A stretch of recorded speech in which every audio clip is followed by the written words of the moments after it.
Ya es el tamaño de la estupidez de uno decidir comprar un dólar a 5.000 pesos el día de ayer.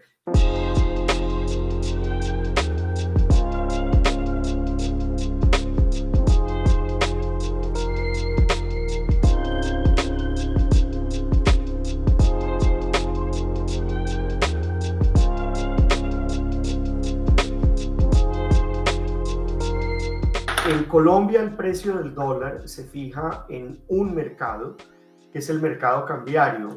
Hoy en ese mercado, que fue el que operó hoy, ayer y antier, por ser días feriados, el domingo y ayer el festivo, no había ese mercado, no estaba abierto, simplemente no operaba.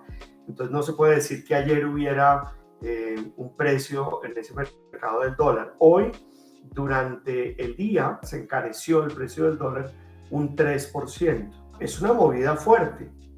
Definitivamente perdió el peso más de 100 pesos frente al dólar.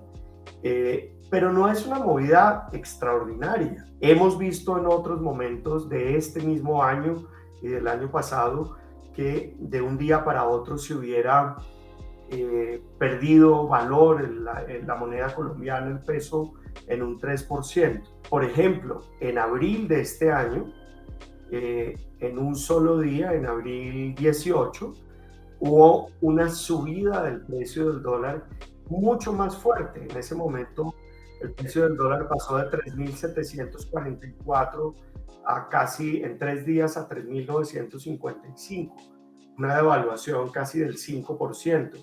Y si nos vamos hacia atrás, pues podríamos encontrar el año pasado que en octubre también hubo unas devaluaciones similares del peso colombiano, cuando pasó en cuestión de días el peso colombiano de 3.780 a 4.002. Y pues en noviembre del año pasado, octubre, noviembre del año pasado, no teníamos, digamos, una coyuntura electoral que pudiera estar asociada a devaluaciones del peso colombiano. Hay un pequeño mercado que tiene muy pocas transacciones en Colombia, que es un mercado a futuro. ¿Qué quiere decir a futuro? Pues básicamente que usted compra unos dólares y los tiene que entregar en el siguiente día. Ese mercado operó ayer y en algún momento mostraban compras de divisas a 4.080 pesos.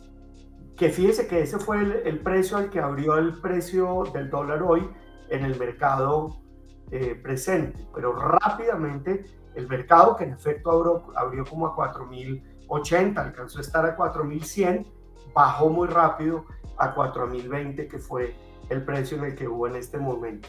Fíjese que en todo esto no he hablado del precio de la tasa de cambio.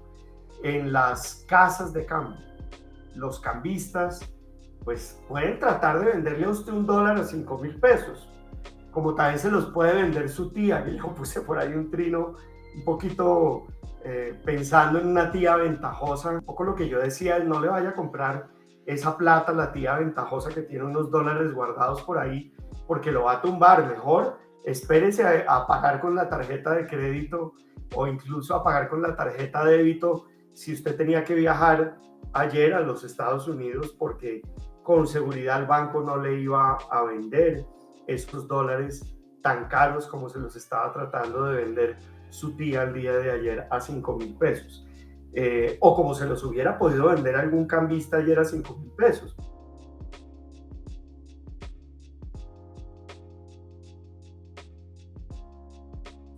Son mercados libres, al igual que el de la tía. Es decir, usted puede decidir comprar o vender las cantidades que quiera al precio que le estén ofreciendo. Una medida, digamos, que le permite a uno saber qué tanto el mercado está siendo especulado es la brecha, la diferencia entre compra y venta. Si usted va a una casa de cambio y encuentra que la diferencia son 150, 200, 300 pesos, 1.000 pesos, como algunas casas de cambio ayer estuvieron exigiendo, vendían a 5.000 y compraban a 4.000, pues uno claramente se da cuenta que allí hay un mercado especulativo, un mercado, digamos, en el que están tratando de acaparar esos dólares que hay allí.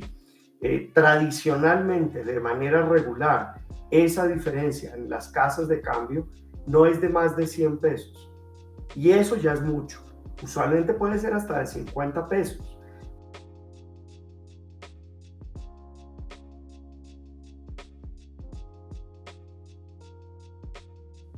Digamos, la devaluación del peso, la pérdida de valor de las acciones en el mercado de acciones empresariales y en el mercado de deuda, pues muestra el tamaño de la desconfianza en el gobierno de Gustavo Petro. El tamaño de la confianza ya lo medimos.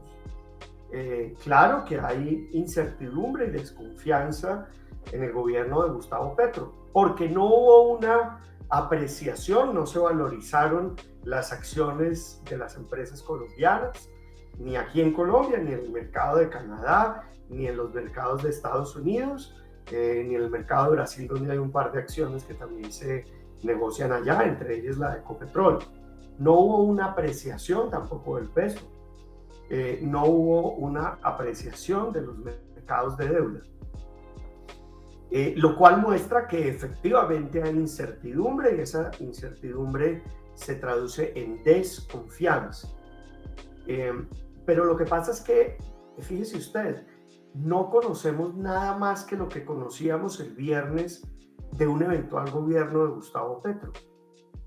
A medida que vayamos conociendo más iniciativas de política, quiénes van a ser los responsables de la política económica, quién va a ser el ministro de Hacienda, los viceministros, el director del Departamento Nacional de Planeación, el ministro de Desarrollo, Industria, Comercio y Turismo, el director del Departamento para la Prosperidad Social o directora, quien vaya a ocupar cargos fundamentales como por ejemplo la Superintendencia Financiera, la Superintendencia de Sociedades, la Superintendencia de Salud y la Superintendencia, ya mencioné la de Industria y Comercio, creo que no. Cuando sepamos quién va a ser, quiénes van a ser los que van a ocupar el equipo económico y si ellos tienen respaldos de partidos políticos en el Congreso, podremos tener una idea clara de en quién vamos a confiar. Dependiendo de esas decisiones, vamos a ver más variaciones en el precio del dólar, vamos a ver más variaciones en el precio de las acciones y vamos a ver también cambios en el precio de la deuda colombiana. Lo que se observa en estos momentos es que pareciera que las elecciones no han generado mayores dudas en los compradores y vendedores de divisas porque la tasa de cambio ha fluctuado poco. No vemos grandes movimientos en la tasa de cambio, no vemos una situación compleja en la tasa de cambio y eso quiere decir que por el lado del mercado, por el lado de la balanza de capitales, no estamos viendo grandes flujos de capitales. Y por el lado de la balanza comercial siguen las tendencias que ya venían ocurriendo hace poco, que eran estas fuerzas encontradas de los precios de los alimentos internacionales y los precios internacionales de hidrocarburos.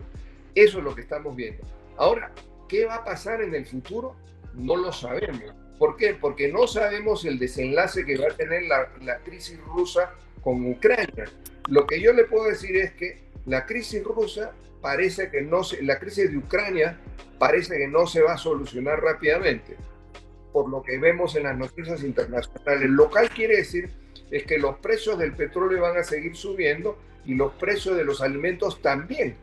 Pero como nosotros somos importadores netos de alimentos e importadores netos de hidrocarburos, depende cuál fuera el crecimiento más alto de estos dos productos para que afecte a la baja o al alza a la tasa de cambio en Colombia.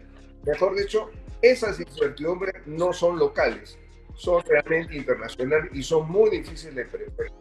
Y por el lado local, no veo de que las incertidumbres que se daban por las elecciones hayan prosperado a generar una situación de pánico. Eso no se ve en los mercados. Y yo creo que incluso en los siguientes días se van a tranquilizar más las cosas porque se van a ir definiendo mejor los espacios políticos y las incertidumbres van a ser menores. Ahora, el día de mañana puede aparecer una noticia loca y entonces sí puede generar pánico, pero no preveo que eso pueda pasar.